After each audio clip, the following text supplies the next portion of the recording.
told him he had to earn this body again. A week later, he left. It started after our biggest fight yet. I told him he had to earn my body again. It wasn't just about the physical. For me, it was about trust and respect. Somewhere along the way, he had stopped looking at me the way he used to. He'd grown careless with my heart, and I wanted him to remember that my love and my touch wasn't something to take for granted. But here's the part I don't like to admit. I wasn't entirely innocent. I'd been careless too. I let myself engage in something I wasn't supposed to. My name is Caroline, and you address my husband as Ryan. There was this particular coworker, George, I'm close to. Ryan doesn't like him, so he is probably against everything about us, even when it's nothing bad. He just hates that we are friends and hates the guy's guts for no good reason. But that didn't stop me from talking to him. He is my colleague, and he always watches out for me at work, so he was a good friend to keep by my side. Ryan was too jealous and consumed by his own thoughts and version of the truth that he'd always make things worse by seeing things from the most strangest point of view. And he didn't even exclude me in his rambling accusations when he started, and I hated it. All of these began when we started having minor issues, and that's what even brought me and George closer. Last weekend, we had plans to go out for brunch. I had been looking forward to it all week because I barely get time to dress up and feel like I'm actually going out. He, on the other hand, had a really rough week at work and just wanted to sleep in. When I reminded him about the brunch, he groaned and said he was too tired. Then he begged me to move it to the evening, but I was like, nope. If it's in the evening, it's not brunch anymore. I got upset because I had already gotten ready, and I felt like he didn't care about something that was important to me. He got frustrated too, saying he just needed one morning to rest. It all got tense, and I ended up going alone. Fortunately, I ran into George and we had brunch together. It's not like I wanted to tell him about what happened between me and George. No, I had no plans to do that. He figured I was not really having a good time, and I was distracted and sounded a little bit annoyed even when I tried my best to act cheerful. He felt something was wrong, so he asked, but I said nothing. But as we were conversing, it just happened naturally, and I told him exactly what happened between me and Ryan. I vented to him about how I felt like he always gets back out of plans when he's tired, but I would never do the same to him, and it felt like he just brushed it off without caring. The truth is, neither of us was really wrong. He was exhausted, and I just wanted to feel like he prioritized time with me. But in the moment, it felt bigger than it actually was. And when I got back home, I was still a little annoyed. But the moment I walked in, I could tell Ryan felt bad. He wasn't defensive or trying to argue anymore. He told me he was sorry for bailing and admitted he should have explained himself better instead of just shutting me down. He said he understood why I was upset, and that if it were the other way around, he probably would have felt the same. Hearing him say that actually made me feel better, because it showed he got where I was coming from.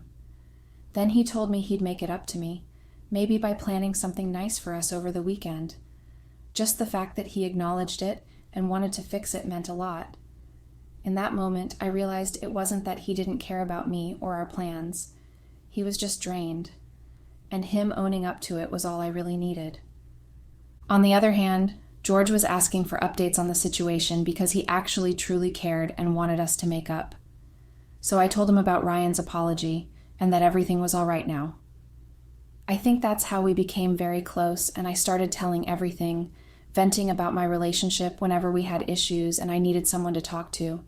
He was there for me, and he was equally open to me as well. Although he wasn't in a relationship, he was single. So he was mostly talking about his frustrated single life, saying how lonely he feels sometimes, and about work stuff too. I asked him why he wasn't giving relationships a try if he felt that way.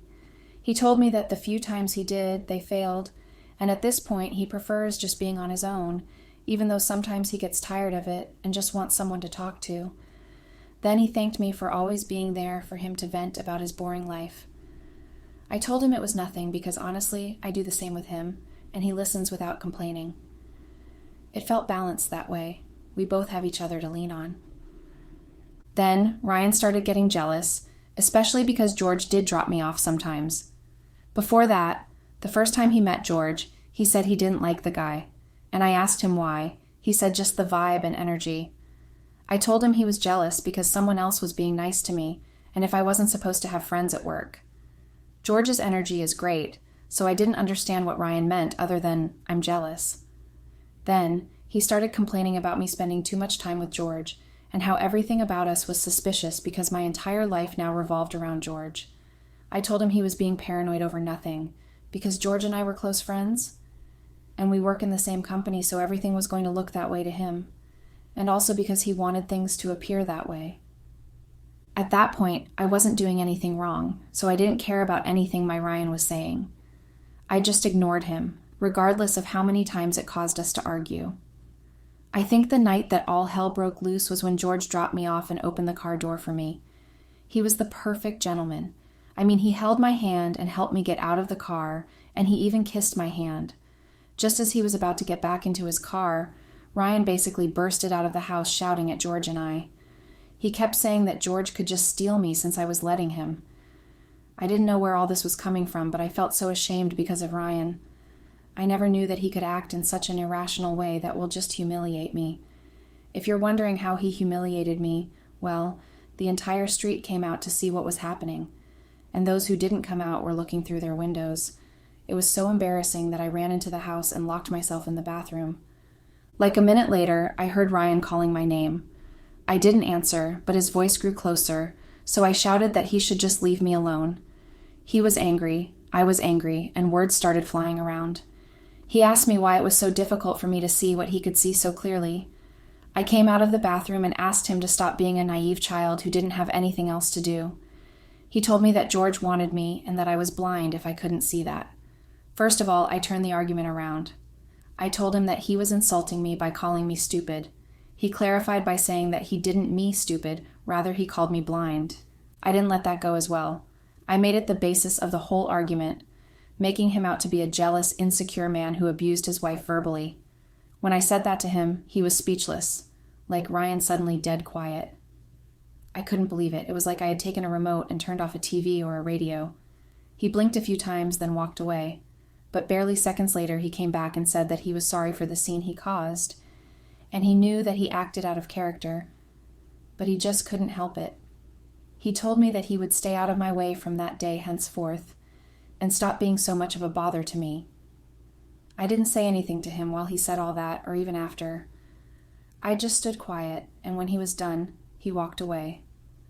I think that was when he started acting that way. Bleak and disinterested in almost everything that had to do with me. He became quiet and distant.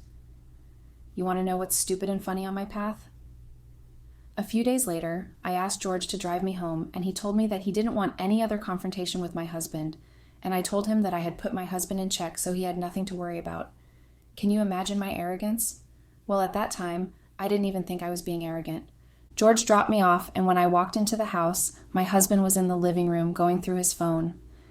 I greeted him, and he answered. I didn't notice anything off, perhaps because I was looking for the wrong thing. I was waiting and watching to see if he would not be able to keep to his words and give me a hard time about George again. But he did. He just answered my greeting with a normal voice and continued using his phone. He didn't even bother to look at me. But I didn't think that there was much to it. I just exhaled and thought to myself that if he had just been like that from the very beginning, then we wouldn't have had any issues. I dropped off my bag and went to freshen up. And that was the new normal in our house. One evening after work, George was supposed to drive me home, but he received an emergency call. And he needed to go home first and send the pictures of some documents to a client. Because of that, he couldn't take me home first. So we went to his place first, and he handled the problem. It didn't take long, and when everything was resolved, he came back to the living room where I was waiting for him, and he sat on a couch opposite the one I was seated on. He took a deep breath and said he could take me home now, and that the issue had been resolved. He looked out of breath, so I asked him if he didn't want to catch his breath first. He leaned forward and asked me if I wanted to sleep over. Now, obviously, I knew that was too much, so I smiled and told him that I couldn't. He told me that was a shame and got up. He was ready to go back to the car, so I got up as well and turned to walk towards the door. But he grabbed my hand and pulled me back. I was taken by surprise. One moment I was walking towards the door, and the next moment I was in his arms, looking up at him while he looked down at me. He told me that I was so beautiful and I was so captivated in the moment that I forgot that the very act of just being in his embrace like that was wrong. Before I could blink, Our tongues were in each other's mouth, and things escalated from there. Our clothes were dropping from our bodies so quickly that I couldn't even remember that we were wearing clothes at one point. I still didn't sleep there. After what felt like the best intercourse I had ever had, I got in a car and went home. He wanted to drive me home, but I strongly refused, because I don't think I would have been able to keep a proper face when walking in and seeing my husband in the living room. When I got home, my husband wasn't even in the living room. He was seated on the porch. He asked where I had been and that he was becoming worried. I told him that there was a problem at work, so a handful of us had to stay back and handle it. He didn't say much after that. Seeing that I was safe was okay for him, so he went inside. The next morning, I went to work with so much anticipation.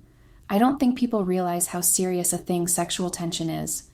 George and I had been around each other for a long time, and we never crossed that line no matter how badly our bodies wanted to. And when we finally crossed the line, it felt magical. And it became magic that I wanted to recreate so badly. I wanted to hump him again as soon as possible. I didn't think about holding myself back because I knew I couldn't, so why fight it? Anyways, that day at work was perfect. My boss called me into his office and told me that I had been doing good work for quite some time now, and that if I kept it up, then I would get a promotion sooner than expected. I had been working hard, but I honestly didn't think anyone had noticed or even cared. I felt like I was walking on clouds. When I came out of my boss's office, the first person I looked for and told was George. I went straight to his office and coughed up everything exactly as my boss said. He was so happy for me that he hugged me so tightly. I could feel his groin area bulging at me, so I couldn't hold myself back. It was nice to see that he was also as interested as me. He clearly didn't care about the fact that we were in the office. I quickly locked the door while he undid his belt and cleared his desk. We had each other right there on the desk, and I am telling you, it was the most thrilling experience I had ever had. It was like George kept setting new standards and breaking those standards himself over and over again. I didn't even think that was possible. When I went home, I acted like nothing had happened. My home was no longer a home. It felt like a library. Everything was always so quiet and without emotion. Just like that, my marriage slowly started dying. Ryan and I were no longer going for dates or even making plans for dates. We were living like roommates, but George spoiled me rotten. He took me wherever I wanted, and yeah, he came with me as well. It went on like this for a few weeks, and I didn't mind. I guess I thought because Ryan and I weren't fighting all the time like before, it was okay. Then I finally got the promotion. I was so excited that I couldn't contain myself. Sadly, George was not at work. He was sent to go meet a client personally. I had no one to tell. I was so excited that I called Ryan. He answered the call immediately and asked if there was anything wrong. I told him that there was nothing wrong, but that I had been promoted. He told me that he was very proud of me and that he would love to hear everything about it when we got home, but that he had to focus on work as well because he was really busy at the moment. I understood, so I ended the call and tried not to let my excitement for the promotion get to my head. When I went home that evening, Ryan was actually interested to hear how the promotion came about.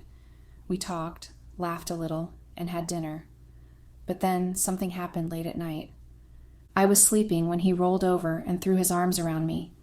Since that night when he said he confronted George and I outside the house, he hadn't held me while we were sleeping. Out of spite or maybe even revenge, I pushed his hand off of me and shouted, "Get your filthy hands off me!" Turns out he was sleeping and had just done that without knowing. He put his hand around me again, and this time I sprang out of bed and shouted that how dare he think that he could just hold me after he had given me the cold shoulder for weeks. As I was talking at the top of my voice, that was when he woke up and asked me what was going on and why I was just standing there instead of being in bed. I didn't answer him. I just sighed and went to the living room to continue my sleep there. The next day, while I was preparing coffee in the kitchen, he walked in and asked what happened last night. I sighed and asked him why he was playing dumb. He was in the dark and asked me to tell him what made me scream and jump out of bed at night and why I went to sleep in the living room. I told him that he tried to hold me and spark some romantic moment between us. I told him that maybe he got the wrong idea because of how we talked the previous night. I told him that if he had lost the right to touch me or even get sexual with me. He looked too shocked to speak, and I wasn't even giving him the breathing space to speak. I just kept talking nonstop. I told him that he had been keeping me at arm's length, and that he had been acting cold, as though he was just a roommate and not my husband, and that he suddenly wanted the fruit kept for a husband when he didn't qualify. He scoffed in disbelief, and I just kept going. I told him that if he wanted me to ever even consider letting him touch me again, then he would have to earn me again. After I said that, I took a pause and asked me what I meant by he needed to earn me, and I went all sassy.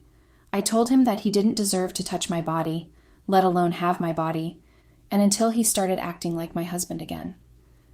I told him that he had to put in the extra work, and that I didn't care how he was going to do whatever he had to do, but I wouldn't even consider him if I didn't see him putting in the work.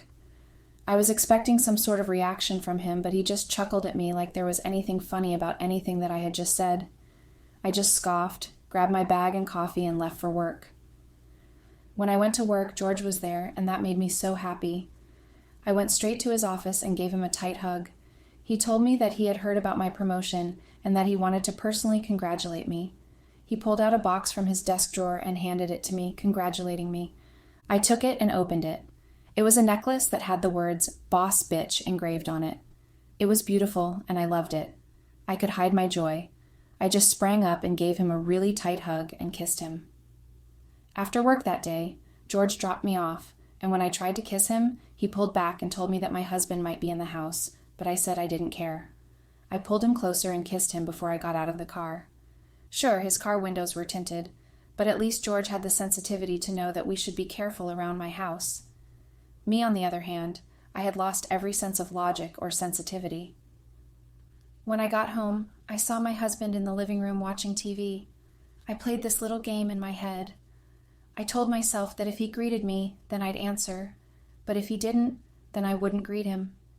He didn't say a word to me, so I just walked straight to the room. And that was the tempo we both kept for the next 1 week. We didn't say a single word to each other, not even a hi. I'm not even joking. We didn't even blink at each other as a form of greeting. I don't think he even looked at me throughout that week, and I didn't look at him as well. Well, other than the times that I looked at him to check if he was looking at me. Because of the weird environment, I didn't even bother to stay at home that weekend. I went out. Yes, I went to George's house, and you can't blame me. I couldn't say no to his place, especially with the fact that my husband wasn't living up the standard. When I went back home on Sunday evening, Ryan wasn't home. I looked in the bedroom and I saw that his small traveling bag was gone. He had taken a few clothes and had left. I was so shocked that all I could do was scoff. He was truly unbelievable and weak. I mean, what kind of man can't even fight for his wife? How can you say you love someone when you can't fight for them? Anyways, I really thought he would come back. But 3 days went by, and Ryan was nowhere to be found. He didn't even call or text. And before long, all I could think of was how annoying my husband was. But I soon decided that he wasn't worth the time I spent thinking about him.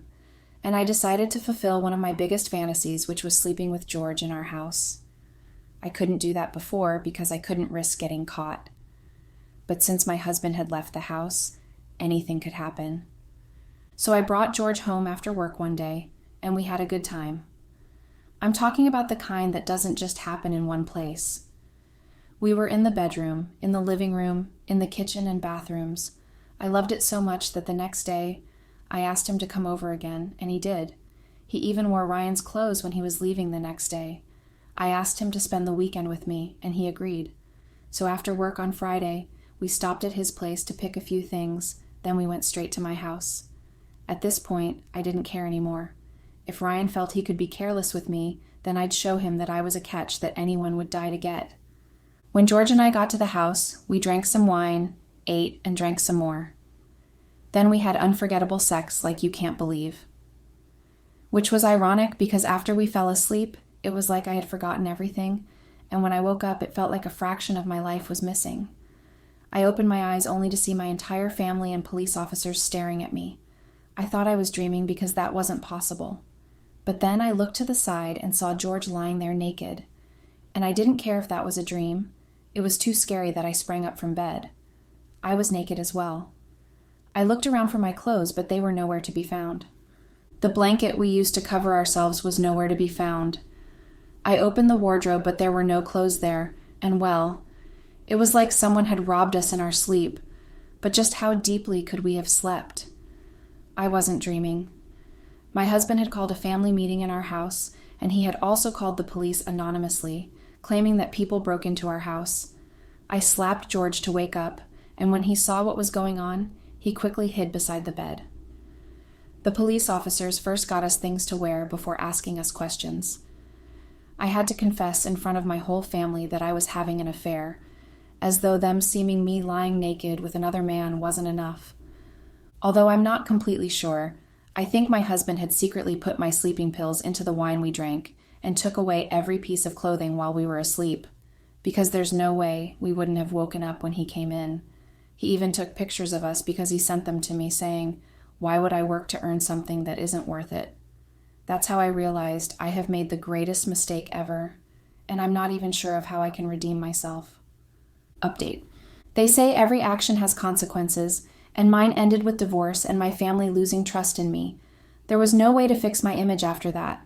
I became the topic of every conversation, the example everyone pointed to, and honestly, I hated it.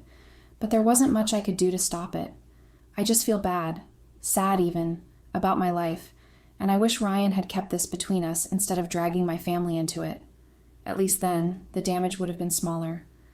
But he went all out, and now I'm the one suffering for it.